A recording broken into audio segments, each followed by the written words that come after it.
Dans cette vidéo, on va voir comment simplifier une fraction. Je commencerai par faire quelques petits rappels sur le cahier de leçons. Après, on verra avec plusieurs exemples comment simplifier une fraction.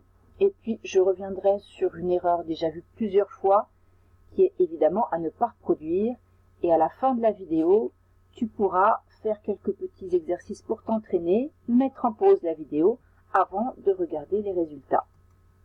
Alors, comment simplifier une fraction? Petit rappel, page 24 du cahier de leçons, on ne change pas une fraction lorsqu'on multiplie ou on divise son numérateur et son dénominateur par un même nombre qui doit être différent de 0. Ça ne marche qu'avec la multiplication et la division, ça ne marche pas avec l'addition ou la soustraction. Simplifier une fraction, c'est lui trouver une fraction égale qui s'écrit avec un dénominateur plus petit. Page 20, les critères de divisibilité vont nous être utiles pour savoir si un nombre est divisible par 2, 3, 4, 5, 6, 9 ou 10. Petit rappel aussi, page 20 sur les nombres premiers. Un nombre entier naturel est un nombre premier s'il possède exactement deux diviseurs positifs qui sont 1 et lui-même. Donc 2, ni plus ni moins. Et puis page 21, tu trouveras l'activité qui nous a permis d'identifier les nombres premiers qui sont inférieurs à 100. Alors, pour simplifier une fraction, on va chercher à diviser le numérateur et le dénominateur par un nombre entier naturel, de manière à avoir un numérateur et un dénominateur qui seront plus petits. Donc on va chercher les diviseurs communs au numérateur et au dénominateur. Premier exemple, A est égal à 36 sur 10. 36 est pair, il est divisible par 2. 10 également. 2 est donc un diviseur commun à 36 et 10. On va pouvoir simplifier la fraction en divisant numérateur et dénominateur par 2. Ce qui nous amène à A est égal à 18 sur 5. Alors 5 est un nombre premier, 18 n'est pas divisible par 5, il n'y a plus de diviseur commun. Je ne vais pas pouvoir aller plus loin dans la simplification. J'ai obtenu une fraction dite irréductible. Deuxième exemple un petit peu plus compliqué, 150 sur 180. 150 et 180 se terminent par le chiffre 0. Ils sont donc tous les deux divisibles par 10. 10 est un diviseur commun. Je vais donc pouvoir diviser le numérateur et le dénominateur par 10 et obtenir une fraction égale à ma fraction initiale. B est donc égal à 15 divisé par 18. Je continue. Est-ce que je peux trouver un autre diviseur commun? Je sais que 15 est égal à 3 fois 5 et 18 à 3 fois 6. 3 est donc un diviseur commun. Je vais pouvoir diviser à nouveau le numérateur et le dénominateur par 3 et je vais obtenir une nouvelle écriture de cette fraction, 5 sur 6. 5 est un nombre premier, il n'a pour diviseur que 1 et 5, 6 quant à lui a 4 diviseurs, 1, 2, 3 et 6. Le seul diviseur commun c'est 1, et bien si je divise numérateur et dénominateur par 1, ça ne changera pas grand-chose. J'ai trouvé la forme irréductible de ma fraction 5 sur 6. Alors jusqu'à présent, on a cherché des diviseurs communs de manière successive. Il y a une manière de faire en une seule étape, mais qui est un petit peu plus longue, c'est de décomposer en produit de facteurs premiers le numérateur et le dénominateur. Alors, si tu n'es pas à l'aise avec cette décomposition, je t'invite à regarder la petite vidéo qui revient sur cette méthode. Si on décompose 36, 36 est égal à 2 fois 3 fois 2 fois 3, produit de 4 facteurs qui sont tous premiers.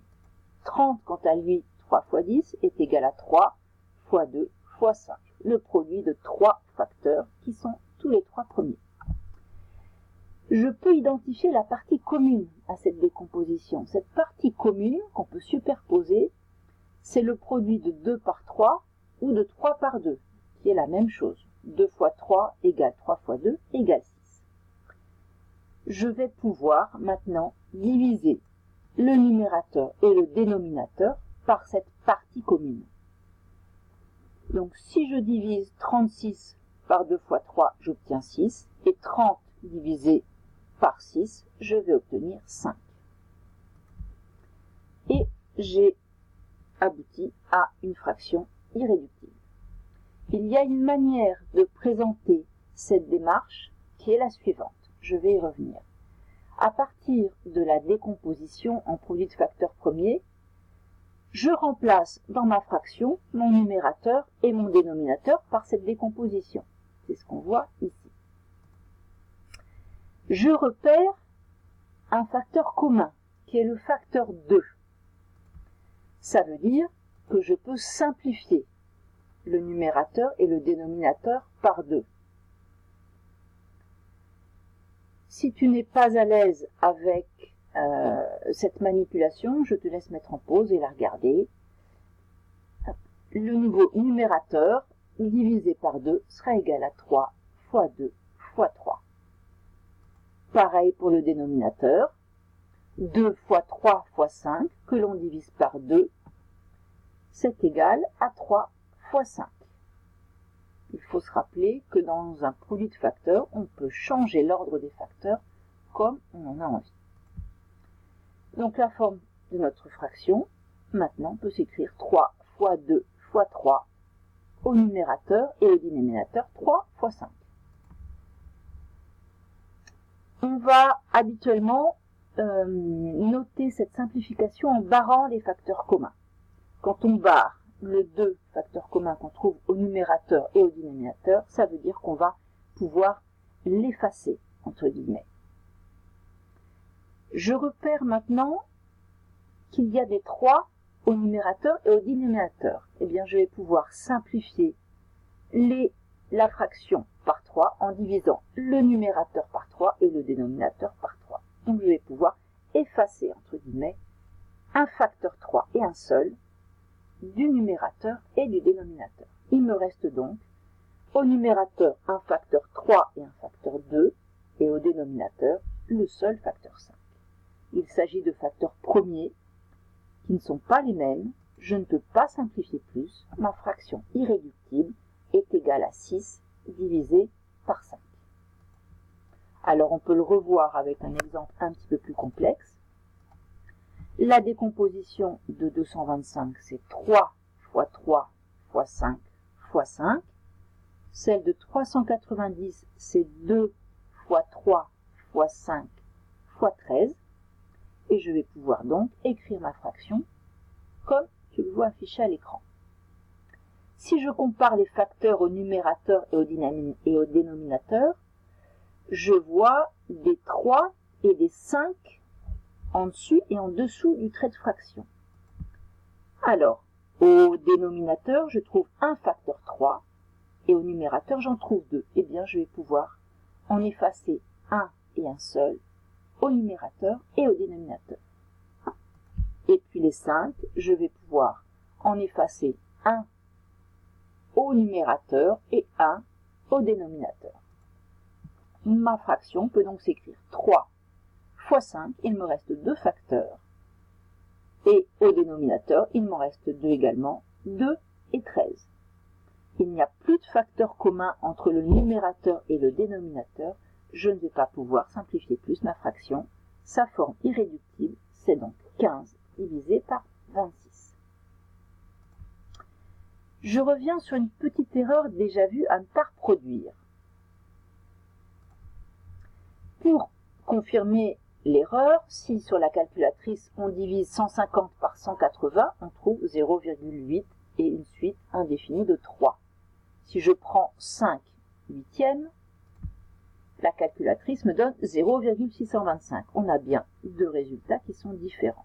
La simplification est donc fausse. Quand on a repéré que les deux nombres se terminaient par 0, ça veut dire que ces deux nombres sont divisibles par 10. Donc on peut écrire B sous la forme de 15 fois 10 divisé par 18 fois 10. Je peux simplifier ce 10. Par contre, je ne peux pas simplifier le chiffre 1 des centaines. Il ne correspond à aucune division par un même nombre du numérateur et du dénominateur. Donc, je ne peux simplifier qu'à partir de facteurs. Je vais reprendre la décomposition du numérateur et du dénominateur en produit de facteurs. 15, c'est 3 fois 5, 18, 3 fois 6. Je vais donc pouvoir effacer le facteur commun qui est le facteur 3.